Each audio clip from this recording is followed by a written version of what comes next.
Hello everyone, সকলকে স্বাগত জানাই আজকের জিকে ক্লাসে। দেখো, আজকে তোমাদের জন্য আমি আরও একটা নতুন সেট নিয়ে এসেছি, যেখানে সমস্ত জিকেগুলো আমি তোমাদের সাথে আলোচনা করব। ঠিক আছে, আর তোমাদের বলে রাখি, যদি এই পিডিএফ পেতে হয় অবশ্যই টেলিগ্রামে জয়েন করে যেও। আমি ডেসক্রিপশান বক্সে লিঙ্ক দিয়ে রাখবো। এখানে ম্যাথ, রিজনিং আরও অনেক কিছু আছে। আমি আস্তে আস্তে চেষ্টা করছি সব একে একে করিয়ে দেওয়ার জন্য। যদি সময় হয় আমি করিয়ে দেবো। তাই তোমরা অনেকে বলেছিলে, দাদা তুমি না পারলেও আমাদেরকে পিডিএফটা দিও, আমরা চেষ্টা করব। আমি সেটাও ভাবলাম যে হ্যাঁ, ঠিকই তো তোমরা বলেছো, তাই আমি তোমাদের জন্য টেলিগ্রামে পিডিএফগুলো দিয়ে দিই। তোমরা অবশ্যই এখান থেকে কালেক্ট করে নিও আর নিজেরা প্র্যাকটিস করো। আর আমি চেষ্টা করছি এগুলো তোমাদের সব করিয়ে দেওয়ার জন্য, সব, শুধু জিকে নয়, রিজনিং, ম্যাথ থেকে চালু করে সব করিয়ে দেওয়ার জন্য।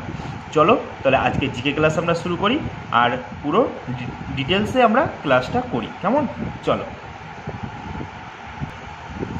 দেখো, 1 নম্বর প্রশ্ন দেখো। 1 নম্বর প্রশ্নে কি বলেছে? প্রোটিন শনাক্তকরণের পরীক্ষার নাম কি? প্রোটিন যে শনাক্তকরণের একটা পরীক্ষা আছে, যেই পরীক্ষার মাধ্যমে প্রোটিনকে শনাক্ত করা হয়, তাই সেই প্রশ্নটাই তোমাদের এখানে তুলে ধরেছে যে প্রোটিন শনাক্তকরণের পরীক্ষার নাম কি। কী হয়ে যাবে? এ, বি, সি না ডি? কী হয়ে যাবে? তোমাদের একটু সময় দিলাম, তোমরা চেষ্টা করো, তারপর আমি তো বলে দেবই। তাহলে বলো কী হয়ে যাবে? প্রোটিন শনাক্তকরণের পরীক্ষার নাম হচ্ছে, অ্যান্সার হয়ে যাবে অপশান বি। অপশান বি হয়ে যাবে সঠিক উত্তর, বিউরেট পরীক্ষা। বিউরেট পরীক্ষা কি বললাম ভালো করে মাথায় রাখবে, বিউরেট পরীক্ষা। প্রোটিন শনাক্তকরণের পরীক্ষার নাম হচ্ছে বিউরেট পরীক্ষা। আচ্ছা বলো তো, প্রোটিনের অভাবে কোন রোগ হয়ে থাকে?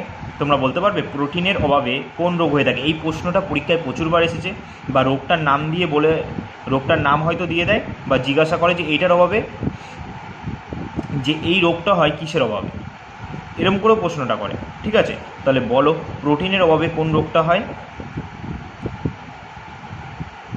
কোয়াশিওরকর, মনে পড়ছে? কোয়াশিওরকর রোগটা হয় কিসের অভাবে? প্রোটিনের অভাবে হয়ে থাকে। তাহলে কি বললাম? প্রোটিনের অভাবে যেই রোগটা হয়ে থাকে সেটা হচ্ছে কোয়াশিওরকর। কোয়াশিওরকর রোগটা হয়ে থাকে যদি প্রোটিনের অভাবে। আর প্রোটিন কে আবিষ্কার করেছিল বলতে পারবে? প্রোটিন কে আবিষ্কার করেছিল? অবশ্যই কমেন্টে জানাবে যদি নামটা জানা থাকে, ঠিক আছে? আর না জানা থাকলে সেটাও আমাকে জানাবে, আমি তোমাদের কমেন্টে জানিয়ে দেবো, বা পরের ক্লাসে আমি প্রোটিন নিয়ে আরও অনেক ডিটেলসে বলে দেবো, কারণ অনেক প্রশ্ন আছে তো, সব নিয়ে আলোচনা করতে হবে। ঠিক আছে, চলো তাহলে পরের প্রশ্ন দেখি। 2 নম্বর বলেছে, মালহোত্রা কমিটি কিসের সঙ্গে যুক্ত? মালহোত্রা কমিটি কিসের সঙ্গে যুক্ত? মুদ্রাশিল্প, শিক্ষা, বিমা না কর সংস্কার? তোমাদের একটু সময় দিই, কয়েক সেকেন্ড, তোমরা নিজেরা করো, তারপর আমি অ্যান্সার বলে দিচ্ছি। তাহলে বলো মালহোত্রা কমিটি কিসের সঙ্গে যুক্ত? এটা হয়ে যাবে আমাদের অপশান কি? অপশান 2-এর সি হয়ে যাবে সঠিক অ্যান্সার, যে বিমার সঙ্গে যুক্ত। মালহোত্রা কমিটিটা এটা বিমার সাথে যুক্ত। ঠিক আছে, তাহলে বলতে পারবে এই মালহোত্রা কমিটি কত সালে গঠিত হয়েছিল? মালহোত্রা কমিটি 1993 সালে গঠিত হয়েছিল। ঠিক আছে, কি কে গঠিত করেছিল বলতে পারবে? এটা করেছিল প্রাক্তন আর.এন. মালহোত্রা সভাপতিত্বে এই কমিটি গঠন করে। ঠিক আছে, আরবিআইয়ের গভর্নর বিমা খাতে সংস্কারের জন্য এই সুপারিশ করেছিল। আরবিআইয়ের গভর্নর ছিলেন ইনি, বিমা খাতে সংস্কার করার জন্য এই সুপারিশ করেছিল। এই কোন কমিটি দ্বারা? মালহোত্রা কমিটি দ্বারা। ঠিক আছে, ওনার নাম হচ্ছে কি? আর.এন. মালহোত্রা। তাই ওনার নাম অনুসারে এই কমিটিটার নামকরণ করা হয়েছিল, উনি হেড ছিলেন এই কমিটির। ঠিক আছে, তাহলে যদি বলা হয় যে মালহোত্রা কমিটি কিসের সঙ্গে যুক্ত? বিমা। বিমা, ঠিক আছে, বিমা কমারে বিমা তোমরা প্রত্যেকেই জানো যে, আমি যদি তোমাদের এখন বিমা, আচ্ছা বলো তো, আমাদের এলআইসির নাম তো সকলেই শুনেছ। ঠিক আছে, এলআইসি, লাইফ ইন্স্যুরেন্স কোম্পানি। এই এলআইসির প্রতিষ্ঠা সাল কত সালে? আর পৃথিবীর মধ্যে এলআইসি এখন কত বিমার তালিকায় কত নম্বর র্যাঙ্কে আছে তোমরা বলতে পারবে? এই দুটো আমাকে অবশ্যই কমেন্টে জানাবে। ঠিক আছে, অবশ্যই কিন্তু জানিও, তোমাদের জন্য একটু হোমওয়ার্ক রেখে যাই, আমি সব বলে দিলে হবে, তাই তো?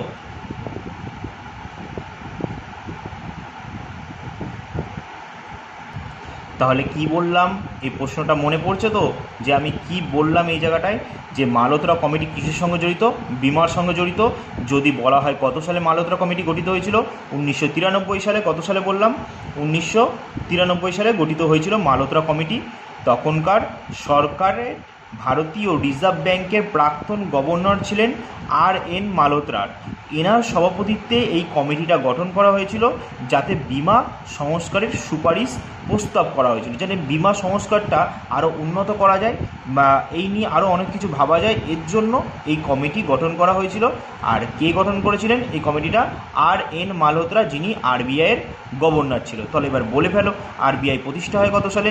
আরবিআই প্রতিষ্ঠিত হয়েছিল 1 এপ্রিল 1935 সালে। তাহলে আরবিআই জাতীয়করণ হয় কত সালে? 1 জানুয়ারি 1949 সালে আরবিআই জাতীয়করণ হয়। যদি বলা হয় আরবিআই হচ্ছে আমাদের কেন্দ্রীয় ব্যাংক, কিন্তু হ্যাঁ, এটা হচ্ছে কেন্দ্রীয় ব্যাংক, এটাকে ব্যাংকার্স ব্যাংকও বলা হয়, মানে সমস্ত ব্যাংকের ব্যাংক, সমস্ত ব্যাংকের ব্যাংক, ঠিক আছে? সমস্ত, যেমনি তুমি কি করো, তুমি যে তোমার বাড়ির সামনে যদি কোনো এসবিআই থাকে বা অ্যাক্সিস ব্যাংক, এইচডিএফসি, এইসব ব্যাংকে যে যাদের অ্যাকাউন্ট খোলা আছে, সেভিংস অ্যাকাউন্ট, যারা টাকা জমা রাখে, তারা কি করে, তোমরা যে ওখানে টাকা জমা রাখো, আবার এই ব্যাংকরা কি করে জানো, এই ব্যাংকরা যে আবার কি করে, আরবিআই নিজেদের টাকা জমা রাখে, ঠিক আছে? তাই এর জন্যই ব্যাংকের ব্যাংক বলা হয় কাকে? আরবিআইকে। পরীক্ষায় অনেক সময় প্রশ্ন এসেছে। তাহলে বলো, আরবিআইয়ের প্রথম গভর্নর জেনারেল কে ছিলেন? আরবিআইয়ের প্রথম গভর্নর কে ছিলেন? এই গভর্নর জেনারেল বলি কেন আমি, সরি, আমায় ক্ষমা করে দিও। গভর্নর কে ছিলেন? আরবিআইয়ের প্রথম গভর্নর কে ছিলেন বলতে পারবে? অস্ট্রেলিয়ার ছিলেন তিনি, কিন্তু sir Osborne Smith, sir Osborne Smith. যদি বলা হয় যে প্রথম ভারতীয়, তাহলে সিডি দেশমুখ, সিডি দেশমুখ, কী বললাম? সিডি দেশমুখ। আর যদি বলে যে বর্তমান আরবিআইয়ের গভর্নর কে আছে, তাহলে কী বলবে তোমরা? সঞ্জয় মালহোত্রা। তাহলে এর আগে কে ছিল? শক্তিকান্ত দাস। শক্তিকান্ত দাস A+ গ্রেডের অফিসার ছিলেন, কিন্তু A+ গ্রেডের আরবিআইয়ের গভর্নর, ঠিক আছে? এখন কে আছে? শক্তিকান্ত, কী বললাম? সঞ্জয় মালহোত্রা। তাহলে এখন কে আছে? সঞ্জয় মালহোত্রা আমাদের আরবিআইয়ের গভর্নর আছে, তাই তো? তাহলে আরবিআই ব্যাংকের সদর দপ্তর কোথায়? মুম্বাইতে। সদর দপ্তর কোথায়? মুম্বাইতে। তাহলে এবার পরের প্রশ্নে যাই। আচ্ছা, পরের প্রশ্নে যাওয়ার আগে একটা কথা বলি। আমার আগের একটা ক্লাসে একজন ভাই বা বোন যেই হোক না কেন কমেন্ট করেছিল যে আপনি ভুলভাল পড়াচ্ছেন, এই করছেন, ওই করছেন। হ্যাঁ, 2-1 জায়গায় আমি একটু মিস্টেক করেছিলাম। হয়তো সার্কের জায়গাটা, সার্ক কত সালে প্রতিষ্ঠিত হয়, এটা 1985 সালে। আমি এটা বলতে গেছি, জানি না আমার মুখ দিয়ে 1995 কখন বেরিয়ে গেছে। আর রেকর্ডেড ক্লাস তো বোঝা যায় না কখন কোনটা মুখ দিয়ে বেরিয়ে যায়, আর চেক করা হয় না, তো বোঝা যায় না। তাই তো লাইভ ক্লাস হলে না আমি সঙ্গে সঙ্গে বলতাম, হয়তো তোমরা সঙ্গে সঙ্গে এখান থেকে রিপ্লে করতে, দাদা এইটা হবে না, ওটা হবে, ঠিক আছে? এই জিনিসটা ঘটে এরকম রেকর্ডেড ক্লাসে। তাই ওই ভাই বা বোন আমাকে বলছে যে আমি নাকি মুখস্থ করে পড়াচ্ছি। এই মুখস্থ বলছি না, দেখে দেখে পড়াচ্ছি নাকি। তুমি যদি এই ভিডিওটা দেখে থাকো, তোমাকে আমি বলছি, আমি দেখে দেখে পড়াচ্ছি না। হ্যাঁ, আমি দেখে দেখে পড়াচ্ছি না। আমি যতটা শিখেছি ততটাই তোমাদেরকে বলে যাচ্ছি। দেখে দেখে দেখবে অনেক ইউটিউবার আছে, বড় বড় ইউটিউবার, তাদের মিলিয়ন মিলিয়ন সাবস্ক্রাইবার, তারা তোমাদের দেখে দেখে পড়ায়। দেখবে বোর্ডে, ডিজিটাল বোর্ডে দেখবে লেখা আসছে, স্পষ্ট বই থেকে তোলা লেখা নিয়ে আসছে, সেইটাই পড়িয়ে যাচ্ছে। আর দুই একটা হয়তো বাইরে থেকে একটুখানি ওই একই ঘুরিয়ে ফিরিয়ে জিনিস ওইগুলো তোমাদের বলছে, তোমাদের কাছে তো হেভি ভালো লাগে সেসব জিনিস, তাই তো? এখানে আমার কিছু নেই। আর একটা, তারপর তুমি আমাকে যেই হও না কেন, তোমরা একটু শোনো, যেটা বলার জিনিস তো তাই বলছি। আমার খুব খারাপ লেগেছে জিনিসটা, যেহেতু অবশ্যই হতেই পারে আমি ভুল করেছি, কিন্তু তোমাদের কর্তব্য সেই ভুলটা এসে বলা হচ্ছে, দাদা এইটা হবে না, ওটা হবে। তাই বলে তোমরা কখনোই এরকমভাবে বলতে পারো না তুমি ভুলভাল পড়াচ্ছেন, আপনি এই করছেন, ওই করছেন, হ্যাড্ডা গোড্ডা, এগুলো মানায় না। আমি যদি কোনো ভুল করেও থাকি, তোমাদের বলা উচিত, না দাদা এইটা অ্যান্সার হবে, এটা আপনি একটু চেক করে নেবেন। তাহলে আমি চেক করে নিই জিনিসটা। আমার লড়াই তোমার লড়াই নয়, তোমার লড়াই তোমার সাথে, ঠিক আছে? এই জিনিসগুলো ভাববে, কাউকে একটা কমেন্ট করার আগে ভাববে। বড় বড় ইউটিউব চ্যানেলে যে এই কমেন্টগুলো করে আসবে, যারা তোমাদের ঠকিয়ে টাকা কামাচ্ছে, একই জিনিস ঘুরিয়ে ফিরিয়ে দিয়ে ঠকিয়ে কামাচ্ছে, আর সমস্ত স্টুডেন্টকে ডাকছে, আসো বাবা ব্যাচে আসো, আমি তোমার জন্য ব্যাচ খুলেছি, আসো 1,500 টাকা দিয়ে ভর্তি হও, এরকম বলে। আর তোমরা তো সেখানে চলে যাও। মানে এখনকার দিনে কারো ভালো জিনিস ভাল লাগে না, মোদ্দা কথা। তোমাদেরকে ওই টাকা নিয়ে সব দেবে, ওইটাই ভাল লাগে। ভুল হতেই পারে, তুমিও ভুল করো, সবাই ভুল করে। সেমনি আমারও হয়তো ফ্লোতে আমি এত রানিং বলতে বলতেও হয়তো বেরিয়ে গেছে 2-1টা। তুমি যখন জানো সেটা তুমি বলো, দাদা এইটা হবে, আপনি একটু চেক করে নেবেন। এটা শুনতে ভালো লাগে। আমি তখন চেক করলাম, তখন বললাম না অবশ্যই ভুল তো ভুল, আমি অবশ্যই ভুল করেছি, আমি নিজে এসে স্বীকার করছি এই ভিডিওতে। তাই এরকম করো না, যেই হোক, হয়তো ভুল হতে পারে, তোমরা সেটা জানাও কমেন্টে, অবশ্যই তোমাদের অধিকার আছে। তুমি একবার দেখো তোমার SMS, তোমার কমেন্টগুলো আমি একবারও ডিলিট করি, আমি তো ইচ্ছা করলে সব ডিলিট করেই দিতে পারতাম না। ভুল তো ভুল, আমি ভুল করেছি মানে ভুল করেছি, এগুলো ঠিক নয়, এরকম করবে না। ভুল হতেই পারে, তোমরা সেটা দেখিয়ে দেবে যে না এটা এরকম হবে, এটা এরকম। আর এটা আমিও জানি 1985 সাল হবে, স্যার প্রতিষ্ঠা হয় 1985 সালে, স্যারদের সদস্য হচ্ছে 8 জন মেম্বার আছে, এগুলো সবাই জানে, কম বেশি সবাই জানে। 1995, এগুলো একটু বুঝতে হয়। তারপর তোমার আর একটা প্রশ্ন, যে হ্যাঁ কী প্রশ্ন ছিল, ওখানে অপশানে ছিল না। আমার যদি উড়িষ্যা অপশানে থাকতো যে international Birsa Munda hockey stadium, আমার যদি অপশানে থাকতো উড়িষ্যার আউটকেলে অবশ্যই আমি পড়াতাম, যেহেতু রাঁচি আছে, রাঁচিতেও আছে। আর ওখানে প্রশ্নতে কখনো ইন্টারন্যাশনালটা বলেনি, আমাকে বলেছে শুধু বিরসা মুন্ডা হকি স্টেডিয়াম। আরে বিরসা মুন্ডা হকি স্টেডিয়াম রাঁচিতেও আছে, আগে জানো। সব কিছু নিজেকে দাদা ভাবলে হবে?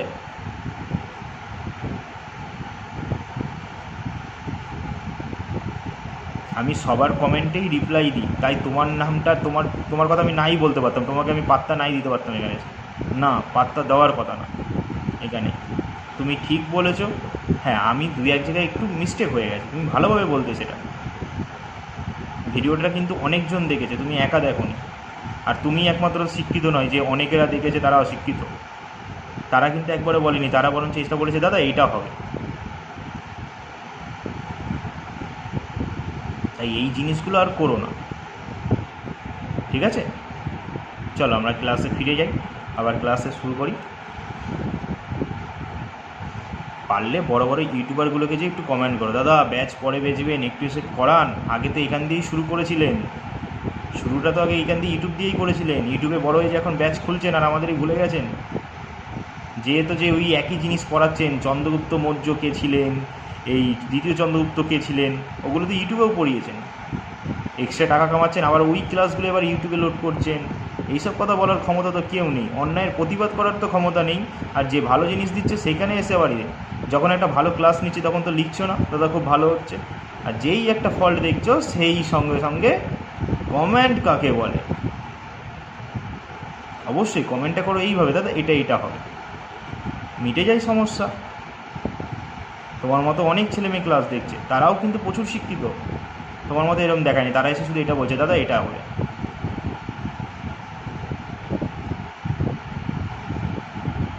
অবশ্যই মিস্টেক হতেই পারে, ভুল হতেই পারে, তোমাদের সেটা কর্তব্য হচ্ছে ধরিয়ে দেওয়া। আর এটা রেকর্ডেড ক্লাস বলে নয়, নাহলে সামনাসামনি লাইভে হলে তো তোমরা আমাকে সঙ্গে সঙ্গে বলে দিতে, তাই তো? এরকম আর করো না, ঠিক আছে? পারলে তাদের সাথে যে করো যারা তোমাদের ঠকাচ্ছে, আমি তোমাদের এখানে ঠকাতে আসিনি, আর আমি কোনো বড়ো সড়ো ইউটিউবার নয় যে আমি তোমাকে এখানে ঠকাবো এসে। আর বড়ো সড়ো ইউটিউবার হলেও তোমাদের ঠকাতাম, কারণ আমি কিছু নিয়ে আসিনি এই পৃথিবীতে যে আবার নিয়ে সেটা চলে যাব। যা নিয়ে এসেছি এখানেই নিয়ে এসেছি, আর যা দিয়ে যাব এখানেই।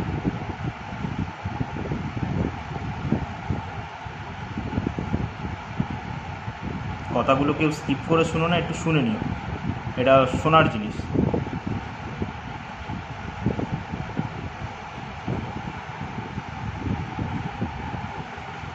দেখো পরের প্রশ্ন কি বলেছে, বুলস আই কথাটি কোন খেলার সঙ্গে যুক্ত?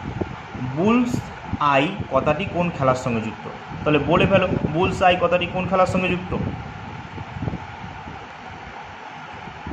তাহলে কি হয়ে যাবে, বুলস আই বলেছে কিন্তু, হ্যাঁ এখানে কিন্তু বলেছে বুলস আই কথাটি কোন খেলার সঙ্গে যুক্ত। তিনের অ্যান্সার হয়ে যাবে কি, অপশান সি। অপশান সি হয়ে যাবে সঠিক অ্যান্সার, শুটিং। শুটিং খেলার সঙ্গে যুক্ত হচ্ছে বুলস আই, ঠিক আছে? এবার বলে ফেলো তো, 2024 প্যারিস অলিম্পিকে একজন আমাদের ভারতীয় প্লেয়ার যিনি শুটিংসে 2খানা পদক জিতে এসেছে, আর তিনি হলেন প্রথম ভারতীয় মহিলা যিনি একই অলিম্পিকে 2টি পদক জিতেছে, যিনি হচ্ছে মনু ভাকার, হরিয়ানার প্লেয়ার মনু ভাকার, ঠিক আছে? মাথায় রাখবে ভালো করে, ইনি কিন্তু 2024 প্যারিস অলিম্পিকে 2খানা পদক জিতেছে, আর তিনি প্রথম ভারতীয় মহিলা যিনি একই অলিম্পিকে 2টো পদক জেতে। তাহলে এগুলো কিন্তু জানতে হবে, হ্যাঁ? তাহলে বলে ফেলো, 2024 প্যারিস অলিম্পিকে ভারত টোটাল কটা পদক পেয়েছে? টোটাল 6টা পেয়েছে, কিন্তু আগেরবার 7টা পেয়েছিল 2020-তে, কিন্তু সেইবার নীরজ চোপড়া সোনা মেরেছিল, কিন্তু এইবার আর সোনা নিতে পারেনি। এইবার পেয়েছে কি রূপো, এবার একটাও গোল্ড ভারত পায়নি। তারপর হকি টিম পেয়েছে, ব্রোঞ্জ পেয়েছে, ঠিক আছে, এগুলো একটু মাথায় রাখবে। চলো আমরা তারপর যাই পরের প্রশ্ন, এক এক করে আরও আলোচনা করব। 4 নম্বর প্রশ্ন কি বলেছে, নির্দেশমূলক নীতি ভারতের সংবিধানের কোন অংশে আছে? নির্দেশমূলক নীতি, যেটাকে আমরা কি বলি, DPSP, directive principal state policy, ঠিক আছে। তাহলে বলো ডিপিএসপি কোন দেশ থেকে নেওয়া হয়েছে? এটি নেওয়া হয়েছে কোন দেশ থেকে? এটি নেওয়া হয়েছে আয়ারল্যান্ড থেকে। আয়ারল্যান্ড থেকে ভারত ডিপিএসপি এটা নিয়েছে, নির্দেশমূলক নীতি নিয়েছে। আবার বলতে পারবে আয়ারল্যান্ড কোন দেশ থেকে তাদের ডিপিএসপিটা নিয়েছে? স্পেন থেকে নিয়েছে। তাহলে ডিপিএসপি এটা আমাদের পার্ট 4, কি বলো 4-এর কী হবে অ্যান্সার? পার্ট 4-এ নির্দেশমূলক নীতি কিসে আছে? পার্ট 4-এ আছে না? তাহলে কী হয়ে যাবে অ্যান্সার আমাদের? অপশান সি, পার্ট 4-এ আছে। পার্ট 4-এ ডিপিএসপির কথা বলা হয়েছে, পার্ট 4-এ। আর পার্ট 4-এতে কী বলা হয়েছে? মৌলিক কর্তব্যের কথা বলা হয়েছে। এখানে এ কেন দিয়েছে? হ্যাঁ, নির্দেশমূলক নীতি ভারতের সংবিধানের কোন অংশে আছে? তাহলে পার্ট 4-এ আছে। পার্ট 3-তে কী আছে? মৌলিক অধিকার। পার্ট 4-এ আছে ডিপিএসপি। পার্ট 4-এতে আছে মৌলিক কর্তব্য। পার্ট 5-এ আছে ইউনিয়ন। পার্ট 6-এ কী আছে বলতে পারবে? পার্ট 6-এ আছে আমাদের স্টেট, মানে রাজ্যের কথা বলা হয়েছে। এগুলো মাথায় রাখবে, ঠিক আছে।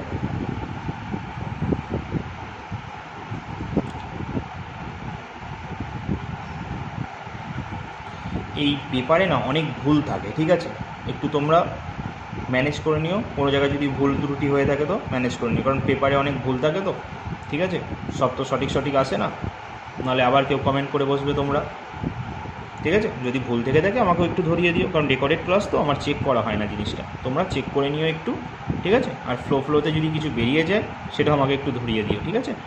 চলো, কারণ লাইভ ক্লাস হলে ভালো হতো জিনিসটা, অবশ্যই লাইভ ক্লাসে ভালো হয়। আর যেহেতু আমি তোমাদের অনেক ডিটেলস দেওয়ার চেষ্টা করছি, তার জন্য এরকম আরও হয়ে যায়, ঠিক আছে। 5 নম্বর প্রশ্ন দেখো কী বলেছে, ক্রিপস মিশন কবে ভারতে আসে? ক্রিপস মিশন কত সালে ভারতে এসেছিল? অপশান কী হবে 5-এর এ, 1942 সালে ভারতে এসেছিল। ক্রিপস মিশন কত সালে ভারতে এসেছিল? 1942 সালে। আচ্ছা, ভারত ছাড়ো আন্দোলন কত সালে হয়েছিল? ভারত ছাড়ো আন্দোলন হয়েছিল 1942 সালে। ভারত ছাড়ো আন্দোলন কত সালে হয়েছিল? 1942 সালে হয়েছিল ভারত ছাড়ো আন্দোলন। চলো তারপরের প্রশ্ন, 6 নম্বর, কানহা জাতীয় উদ্যান কোথায় অবস্থিত? কানহা জাতীয় উদ্যান কোথায় অবস্থিত? কানহা বলো কোথায় অবস্থিত? আমরা প্রত্যেকেই কিন্তু জানি কানহা জাতীয় উদ্যান কোথায় অবস্থিত, এটা মধ্যপ্রদেশে অবস্থিত। অপশান বি হয়ে যাবে সঠিক অ্যান্সার। 6-এর অ্যান্সার কি? Option B. অপশান বি হয়ে যাবে সঠিক অ্যান্সার। মধ্যপ্রদেশে কানহা জাতীয় উদ্যান আছে। শুধু কি কানহাই আছে? না, কানহা ছাড়া পেঞ্চ আছে, বান্ধবগড় আছে, তারপর কি আছে আরও বলতে পারবে? অনেক আছে কিন্তু।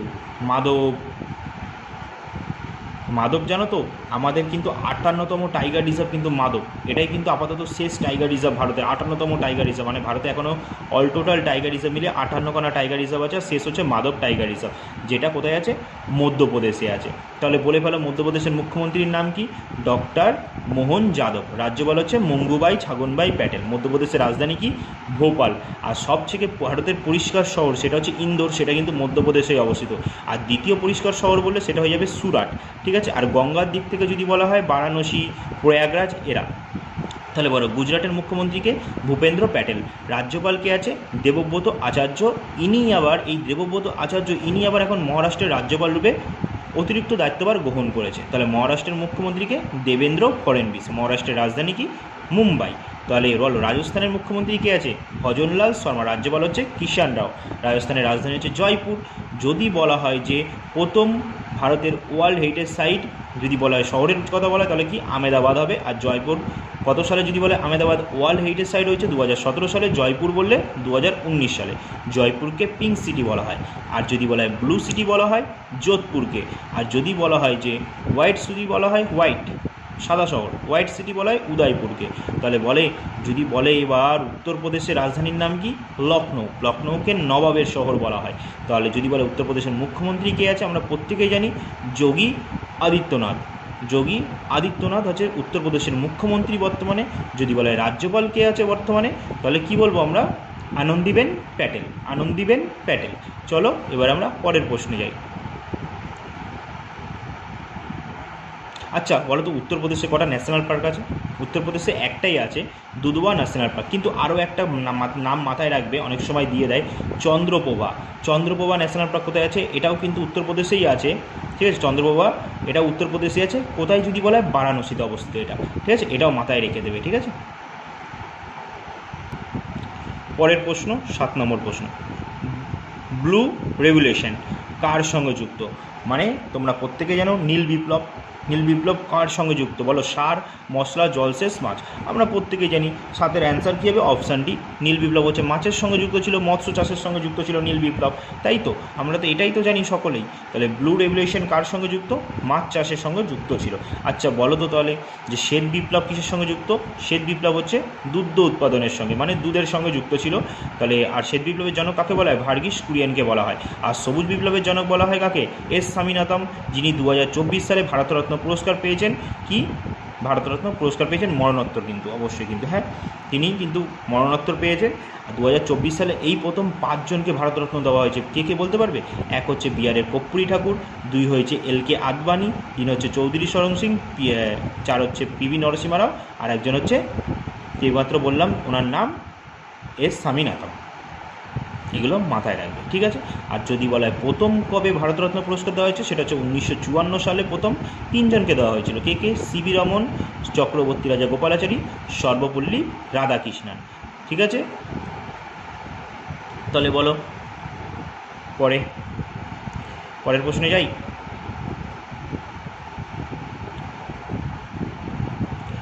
দেখো পরের প্রশ্ন কি বলেছে, 8 নম্বর, ভারতের জলসেচের সবচেয়ে বড় উৎস কী? ভারতের জলসেচের সবথেকে বড় উৎস সেটা হচ্ছে 8এর সি, কূপ ও নলকূপ। কূপ ও নলকূপ প্রথা ভারতের হচ্ছে এটা সবথেকে বড় জলসেচের বড় উৎস। আর পাকিস্তানের সবথেকে বড় জলসেচের উৎস বলতে পারো কি? ক্যারেজের মাধ্যমে জলসেচ করা হয়ে থাকে। পাকিস্তানে ক্যারেজের মাধ্যমে জলসেচ করা হচ্ছে, ঠিক আছে। তাহলে বলে ফেলো পাকিস্তানের বর্তমান প্রধানমন্ত্রীর নাম কি? শাহবাজ শরীফ। আর যদি বলা হয় যে রাষ্ট্রপতি কে আছে? আরিফ আলিভ আছেন এখন ওখানকার রাষ্ট্রপতি। যদি বলা হয় পাকিস্তানের রাজধানী ইসলামাবাদ, পাকিস্তানের রুপি, এই মুদ্রা হচ্ছে রুপি। পাকিস্তানের প্রধান নদী কি? সিন্ধু হচ্ছে পাকিস্তানের প্রধান নদী। আচ্ছা সিন্ধু নদী কোথা থেকে উৎপত্তি লাভ করেছে? মানস সরোবরের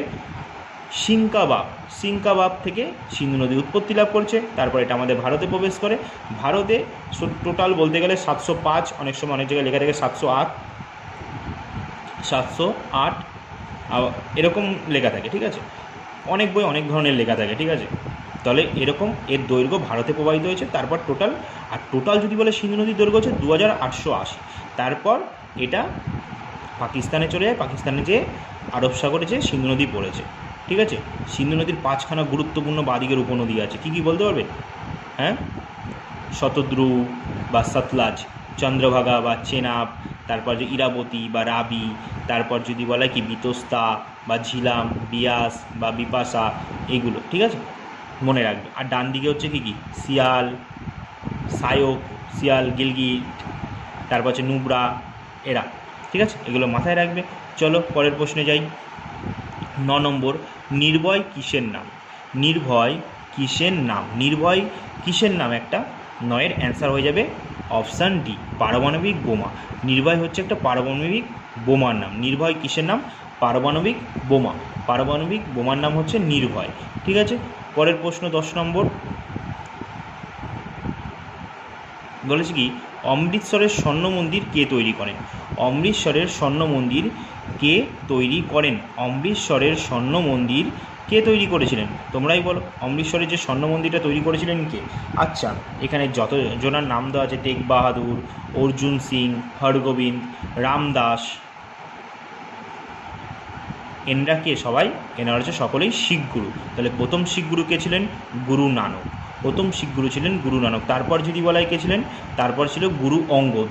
মনে করা হতো গুরু নানকেরই অঙ্গ ছিলেন গুরু অঙ্গদ। তাই পরের শিখ গুরু হচ্ছে, দ্বিতীয় শিখ গুরু গুরু অঙ্গদ, তৃতীয় হচ্ছে অমরদাস, চতুর্থ হচ্ছে রামদাস। এই রামদাসকেই সম্রাট আকবর, ঠিক আছে, সম্রাট আকবর কী করেছিল? মন্দির নির্মাণ করার জন্য জমি দিয়েছিলেন।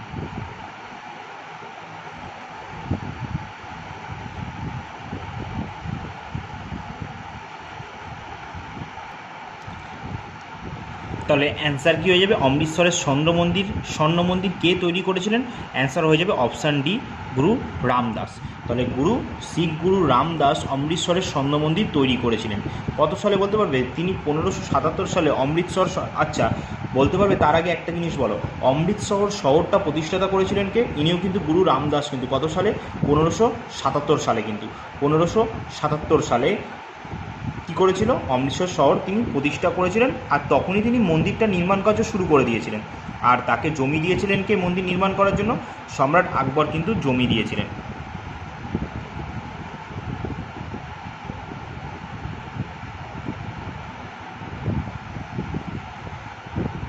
আর যখন এই মন্দিরটা পুরোপুরি মানে একেবারে আস্তে আস্তে করে তো তৈরি হতে থাকে, এক একটা শিখ গুরুর সময় সময় আরও জিনিসটা উন্নত হতে থাকে। কিন্তু মহারাজা রঞ্জিত সিংয়ের সময় 1830 সালে কী করেছিল? তিনি স্বর্ণ মন্দিরটিকে সম্পূর্ণভাবে মার্বেল ও সোনা দিয়ে পুনর্নির্মাণ করিয়েছিল। এনার সময় পুনর্নির্মাণ করা হয়েছিল, ঠিক আছে, রঞ্জিত সিংয়ের সময়, মহারাজা রঞ্জিত সিংয়ের সময়। এগুলো একটু মাথায় রাখবে, ঠিক আছে। চলো এবার আমরা পরের প্রশ্নে যাই। আর হ্যাঁ, আর একটা কথা আছে, এই জিনিসটা তোমরা মাথায় রাখবে, অমৃতসরের স্বর্ণ মন্দির, এই মন্দিরটাকে কিন্তু হরমন্দির সাহেবও বলা হয়, ঠিক আছে। হরমন্দির সাহিব নামেও কিন্তু পরিচিত, এই মন্দিরটা হরমন্দির সাহিব নামেও পরিচিত, ঠিক আছে। যদি বলে স্বর্ণ মন্দির, তোমাদের এরকম দিয়ে দিল প্রশ্নে, স্বর্ণ মন্দির নিম্নের আর কোন নামে পরিচিত, তোমরা তখন এটা জেনে রাখবে। দেখো ভালো করে মাথায় রাখবে জিনিসটা, হরমন্দির সাহিব নামেও পরিচিত, ঠিক আছে। চলো এবার আমরা পরের প্রশ্নে যাই। আচ্ছা এক সেকেন্ড, আমার একটা মিস্টেক হয়েছে মনে হচ্ছে। তোমাদের না এটা নির্ভয়া কোনো দিন পারমাণবিক বোমা বলে তো নির্ভয়া, আমার তো জানা নেই যে ভারতে কোনো পারমাণবিক বোমা আছে নির্ভয়া বলে। এটা না অপশান সি হবে সঠিক অ্যান্সার, ক্রুজ মিসাইল, ঠিক আছে। তোমরা এটা একটু কারেকশান করে নিলে, এটা হবে না, কারণ তোমরা এটা একটু দেখো চেক করে, ঠিক আছে। পারমাণবিক বোমা বলে নির্ভয়ার কিছু আছে, কিন্তু আমার তো জানা নেই। আমার হট করে জিনিসটা আরেকবার খেয়াল করলো ওপরের প্রশ্নটা, সঙ্গে সঙ্গে আমি দেখলাম নির্ভয়া নামে তো কোনো পারমাণবিক বোমা আমি তো জানি না। আমি এইটুকুনি শুনেছি যে একটা ক্রুজ মিসাইল যেটা আছে, যেটা ডিআরডিও তৈরি করেছিল, যে একটা ক্রুজ মিসাইল, ঠিক আছে। এটি প্রচলিত যুদ্ধস্ত্র বহন করতে পারে, একটা যুদ্ধস্ত্র বহন করতে পারে এটা, কিন্তু এটা কোনো পারমাণবিক নয়। এইটি একটি ক্রুজ ক্ষেপণাস্ত্র, একটা ক্ষেপণাস্ত্র এটা, ঠিক আছে। নির্ভয়া কিসের নাম? এটা একটা ক্রুজ মিসাইল হবে, এটাই সঠিক অ্যান্সার হওয়ার কথা। আমি জানি না, এইটাই সঠিক অ্যান্সার হওয়ার কথা। তোমরা একটু চেক করে নিও এটা। হ্যাঁ, এটা একটু চেক কিন্তু অবশ্যই করবে কিন্তু, ঠিক আছে। হতেই পারে আমার কোনো জায়গায় মিস্টেক হয়েছে, কিন্তু আমার যতটা মনে হলো অপশান সি অ্যান্সার হবে, ঠিক আছে। একবার তোমরা দেখে নিও। দেখো তার পরের প্রশ্ন কি বলেছে, দেখো 12 নম্বর প্রশ্ন কি বলেছে, দেখো বলেছে লুমেন কিসের একক? তাহলে লুমেন কিসের একক হবে? আলোক দীপ্তি, তড়িৎ ক্ষমতা, তড়িৎ দীপ্তি না আলোক প্রবাহ? লুমেন কিসের একক? বলে ফেলো এবার ফটাফট। তাহলে অ্যান্সার কী হবে? লুমেন কিসের একক? এটা হয়ে যাবে অপশান এ, আলোক দীপ্তি। আলোক দীপ্তির একক হচ্ছে লুমেন, ঠিক আছে। আলোক দীপ্তির একক কি? লুমেন কিসের একক? আলোক দীপ্তি।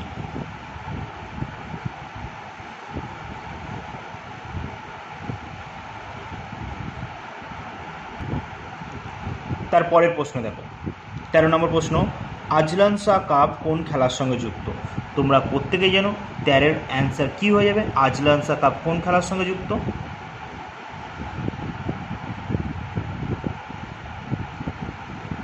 বলো।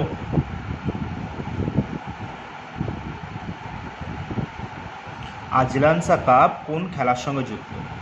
আচ্ছা চলো আমরা একটু জানি আগে, তাই তো আগে একটু সম্পর্কে জানি না, আগে অ্যান্সারটা জানবো। শোনো তাহলে আগে অ্যান্সারটাকে জেনে নিই। আজলান শাহ কাপ কোন খেলার সঙ্গে যুক্ত? এটা হয়ে যাবে অপশান বি, সঠিক অ্যান্সার হকি খেলার সঙ্গে যুক্ত। তাহলে কি বললাম? হকি খেলার সঙ্গে যুক্ত হচ্ছে আজলান শাহ কাপ যুক্ত হচ্ছে হকি খেলার সঙ্গে যুক্ত। তাহলে জানো তোমরা কি যে এই যে হকি খেলাটা, আজলান শাহ কাপ খেলাটা, এটা কোন দেশে হয়ে থাকে? এটা মালয়েশিয়ায় হয়ে থাকে। মালয়েশিয়ার রাজধানী কি? কুয়ালালামপুর। মালয়েশিয়ার মুদ্রা কি? রিঙ্গিত। মালয়েশিয়ায় হয়ে থাকে আজলান শাহ কাপ খেলাটা। ওখানকার সুলতান ছিলেন আজলান শাহ, ওনার নামেই এই খেলাটা হয়ে থাকে। এটা একটা আন্তর্জাতিক পুরুষ ফিল্ড হকি টুর্নামেন্ট, ঠিক আছে। এটার পুরুষ ফিল্ড হকি টুর্নামেন্ট, যেটা 1983 সাল থেকে শুরু হয়েছিল, ঠিক আছে। এগুলো মাথায় রাখবে একটুখানি। চলো এবার আমরা পরের প্রশ্নে যাই। দেখো পরের প্রশ্ন, নিখাত জারিন কোন খেলার সঙ্গে যুক্ত? তোমরা প্রত্যেকেই এই নামটা শুনেছ, আমাদের ভারতের প্লেয়ার ইনি একজন, তাহলে ইনি কোন খেলার সঙ্গে যুক্ত?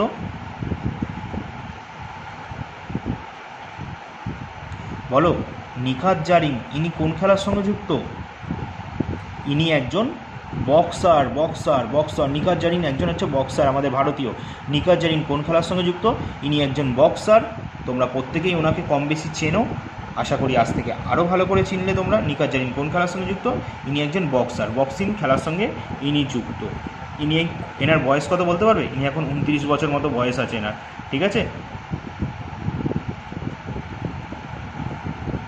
ইনি কিন্তু 2022 সালে AIBA মহিলা বিশ্ব বক্সিং চ্যাম্পিয়নশিপ, মানে মহিলা বিশ্ব বক্সিং চ্যাম্পিয়নশিপে কিন্তু ইনি কিন্তু স্বর্ণপদক জিতেছিলেন, ঠিক আছে। ইনি কিন্তু স্বর্ণপদক জিতেছিলেন কিন্তু।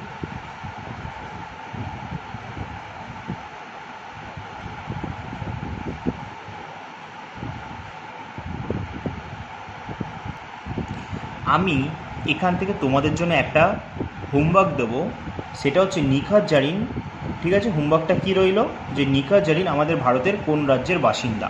এটা তোমরা আমাকে কমেন্টে জানাবে। আর শুধু রাজ্যের নাম বললে হবে না, তিনি কোন জায়গার বাসিন্দা সেটাও কিন্তু বলতে হবে। কিন্তু তিনি যেই জায়গারই হয় না, যে রাজ্যেরই হোক না কেন, তিনি সেই রাজ্যের কোন জায়গায় বসবাস করেন সেই জায়গাটার নামও আমাকে জানাতে হবে, ঠিক আছে। তাই অবশ্যই কিন্তু জানিও এটা, ঠিক আছে। চলো, আর ওনার ডাক নাম কি বলতে পারবে? ওনার ডাক নাম হচ্ছে নিক্কি। ওনার ডাক নাম হচ্ছে নিক্কি। নিখাত জারিনের ডাক নাম হচ্ছে নিক্কি, কিন্তু নিক্কি। চলো এবার আমরা পরের প্রশ্নে যাই। তার পরের প্রশ্ন দেখো, 15 নম্বর প্রশ্ন কি বলেছে? অনুপ্রীতি যোজনা, ঠিক আছে। অনুপ্রীতি যোজনা স্কিম কোন রাজ্যে চালু করেছে? তাহলে এটা কোন রাজ্যে চালু করেছে? পশ্চিমবঙ্গ। হতেই পারে না কোনো দিন, এইসব স্কিম চালু করেনি আমাদের পশ্চিমবঙ্গে। যত সব এই শ্রী, ওই শ্রী, এই শ্রী, এইসবই আছে, তার মানে হতেই পারে না। অনুপ্রীতি পশ্চিমবঙ্গ হতেই পারে না, তাই এটা আমরা আগেই ক্যান্সেল করে দিই। তাহলে রাজস্থান, অসম না কেরালা? তাহলে কোনটা হয়ে যাবে অ্যান্সার? অবসান কি?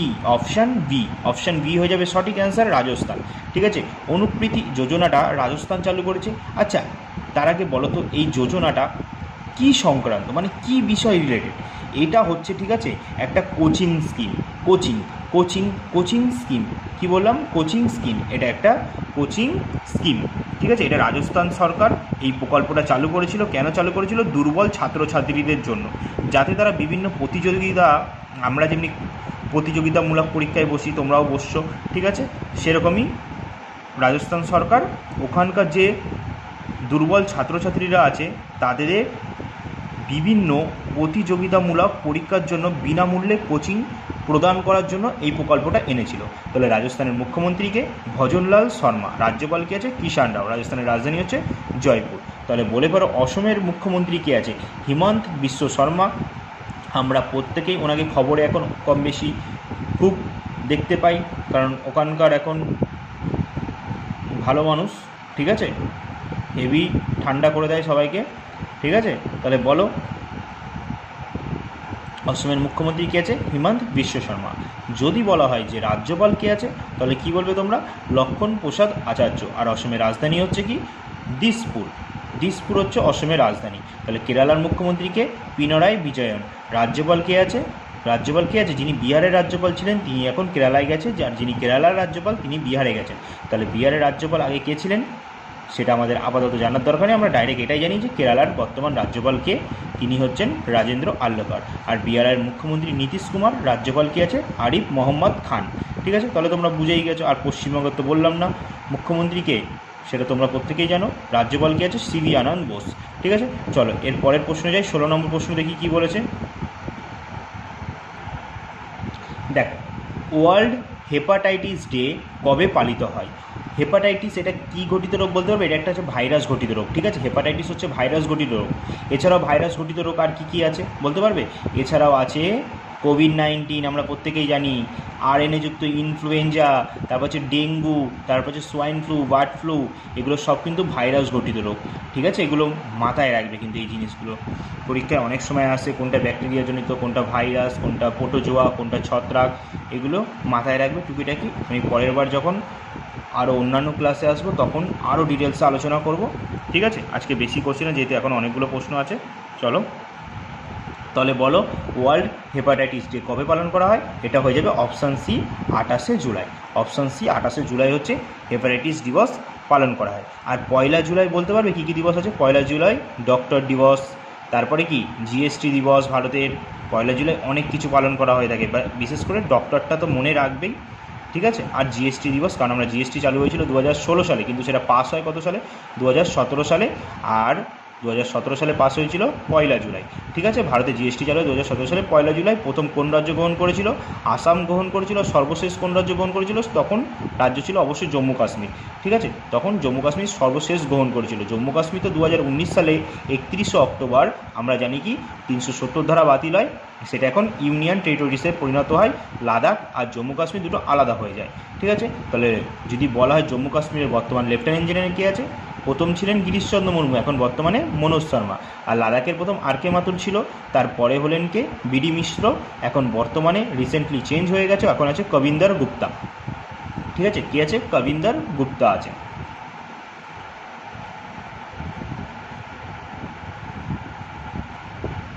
এর পরের প্রশ্ন দেখি। তারপরের প্রশ্ন 17 নম্বর, সেমি কন্ডাক্টর পলিসি কোন রাজ্য প্রথম ভারতে চালু করে? সেমি কন্ডাক্টর পলিসি ভারতের কোন রাজ্য প্রথম চালু করেছিল? কেরল, কর্ণাটক, গুজরাট না উত্তরপ্রদেশ? তার আগে চলো আমরা একটুখানি সমস্ত রাজ্যের সম্পর্কে জেনে নিই। ঠিক আছে, আমরা প্রত্যেকেই জানি, একটু আগেই বললাম কি কেরলের মুখ্যমন্ত্রী কে আছে বর্তমানে?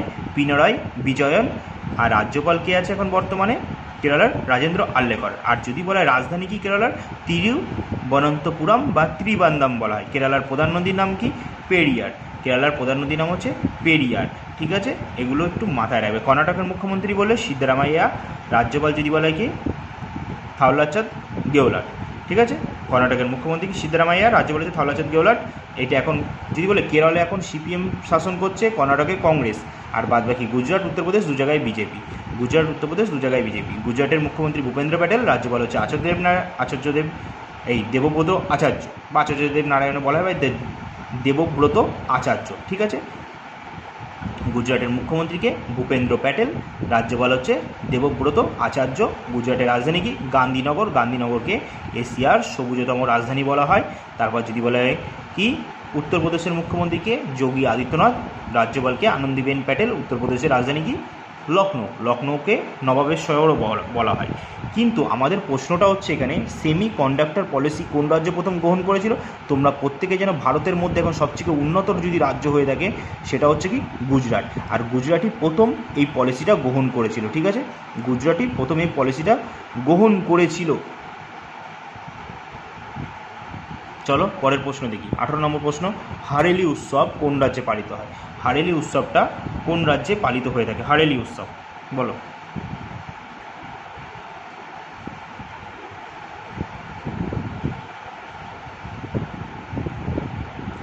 হারেলি উৎসব কোন রাজ্যে পালিত হয়? এটা কি হয়ে যাবে?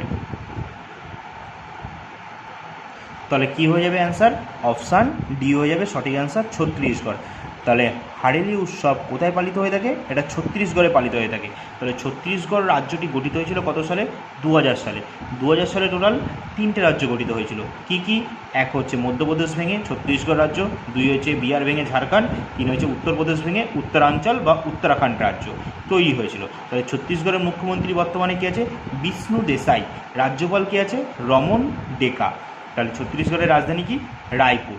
কি বললাম? এগুলো মাথায় রেখেও কিন্তু যদি বলা হয় যে ভিলাই লৌহ ইস্পাত কেন্দ্র কোথায় অবস্থিত? ছত্তিশগড়ে। বোকারো যদি বলা হয় কোথায় অবস্থিত? ঝাড়খণ্ড। আমি তোমাদের শিখিয়েছি না ভিবি, ভিলাই বোকারো, এই দুটোই কার সহযোগিতায় তৈরি হয়েছে? রাশিয়ার সহযোগিতায়। সালেম কার সহযোগিতায়? রাশিয়ার সহযোগিতায়। যদি বলে রোহরকেল্লা স্টিল প্ল্যান্ট, এটা কার সহযোগিতায়? জার্মানির সহযোগিতায়। আর যদি বলে দুর্গাপুর, ব্রিটেনের সহযোগিতায়। তোমাদের কিন্তু এভাবে আমি কিন্তু ধরে ধরে শিখিয়েছি। তাহলে চলো এবার আমরা পরের প্রশ্নে যাই। 19 নম্বর প্রশ্ন, ও দেখতে পাচ্ছ না, না? আমায় ক্ষমা করে দিও, আমি একবারও খেয়াল করিনি, ঠিক আছে? অনেক অসুবিধা হয় তো এইভাবে ক্লাস করাতে, তোমরা তো জানোই, ঠিক আছে? আমি দেখিনি, তোমরা নিশ্চয়ই শুনেছো। এবার প্রশ্নটা একটু দেখে নাও, তোমরা মিলিয়ে নাও, ঠিক আছে? আমি যা যা ডিটেলস বললাম তোমাদের, ঠিক আছে? কেউ কিছু খারাপ মনে করো না, আমায় মাফ করে দিও। তারপর দেখো 19 নম্বর প্রশ্ন, সাহারা মরুভূমি কোথায় অবস্থিত? সাহারা মরুভূমি কোথায় অবস্থিত বলো? ভারত, আফ্রিকা, বাংলাদেশ না আফগানিস্তান? তোমরা বলবে দাদা আগে বাংলাদেশকে তো বাদ দেবই, আফগানিস্তানকেও বাদ দেবো, তাহলে ভারত না আফ্রিকা? হ্যাঁ, সাহারা, সাহারা বলেছে কিন্তু, এ ভাবো একটু। আবার থর বলেনি কিন্তু, থর মরুভূমি বললে কিন্তু একজনকে রাখতাম, একজনকে রেখে দিতাম।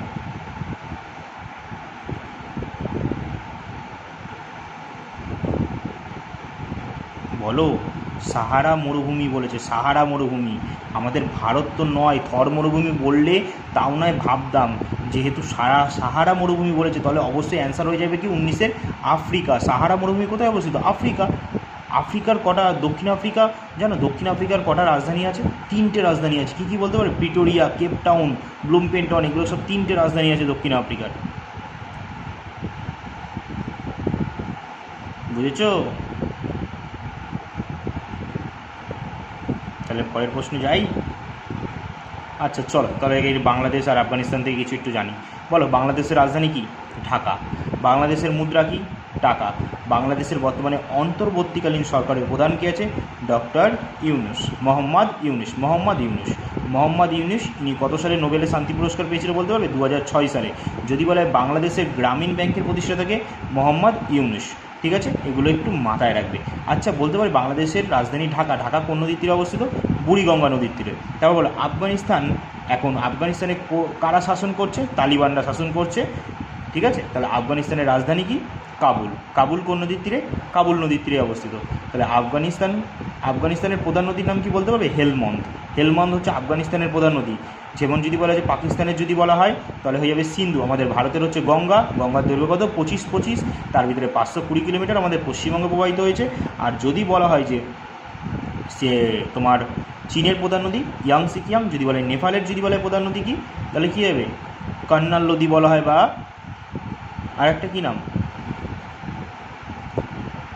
প্রধান নদী হচ্ছে কন্নাল নদী। তারপর বলো তো ভুটানের প্রধান নদীর নাম কি? মানস। তারপর যদি বলে মায়ানমারের ইরাবতী। বাংলাদেশের যদি বলে প্রধান নদী কি? এটা নিয়ে প্রচুর কনফিউশন আছে যে পদ্মা হবে না মেঘনা হবে। অবশ্যই কিন্তু প্রথমে মেঘনাকেই নেওয়া হয়, ঠিক আছে? 1 নম্বর মেঘনা, তারপর পদ্মাকে হয়তো অপশানে যদি দেখো দুটোর ভিতর যে কোনো একটা থাকবে অবশ্যই, নয় পদ্মা নয় মেঘনা, ঠিক আছে? এগুলো একটু ভাবনা চিন্তা করে দেখো। আজকের শেষ প্রশ্ন আর 20 নম্বর প্রশ্ন, আল্পস পর্বতমালা কোন মহাদেশে অবস্থিত? তাহলে বলে ফেলো, তোমাদের একটু সময় দিই।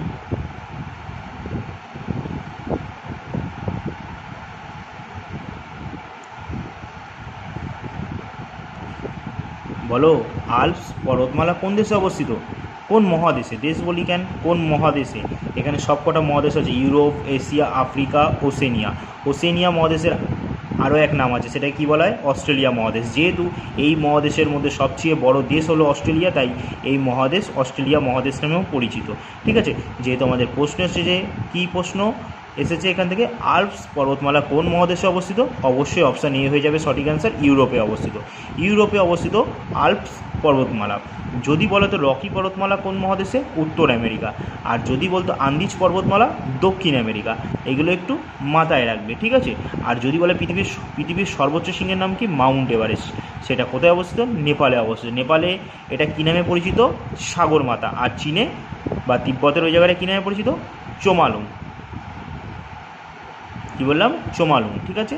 তাহলে যদি বলা হয় পৃথিবীর সর্বোচ্চ শৃঙ্গ মাউন্ট এভারেস্ট, যার উচ্চতা হচ্ছে 8848.86 মিটার, মনে থাকবে। আর ভারতের সর্বোচ্চ শৃঙ্গ গডউইন অস্টিন বা কেটু 8611। এটা হচ্ছে দ্বিতীয় সর্বোচ্চ শৃঙ্গ। আর তৃতীয় যেটা হচ্ছে কাঞ্চনজঙ্ঘা, যেটা কোথায় অবস্থিত? সিকিমে। এটার উচ্চতা কত? 8598, ঠিক আছে? মাথায় রাখবে। তাহলে আজকের ক্লাসটা এখানেই শেষ করি। আজকের ক্লাসটা এখানেই শেষ করি তাহলে, ঠিক আছে? আর কোনো যদি ভুল ত্রুটি হয়ে থাকে আমাকে অবশ্যই ক্ষমা করে দিও, ঠিক আছে? আর যারা যারা এই পিডিএফটা চাও তারা কিন্তু অবশ্যই টেলিগ্রামে জয়েন হয়ে যেও। তাহলে আজকে এখানেই ক্লাস শেষ করছি, আবার দেখাবে পরবর্তী এরকম আরও একটা সুন্দর ক্লাসে। ততক্ষণের জন্য সকলকে টাটা।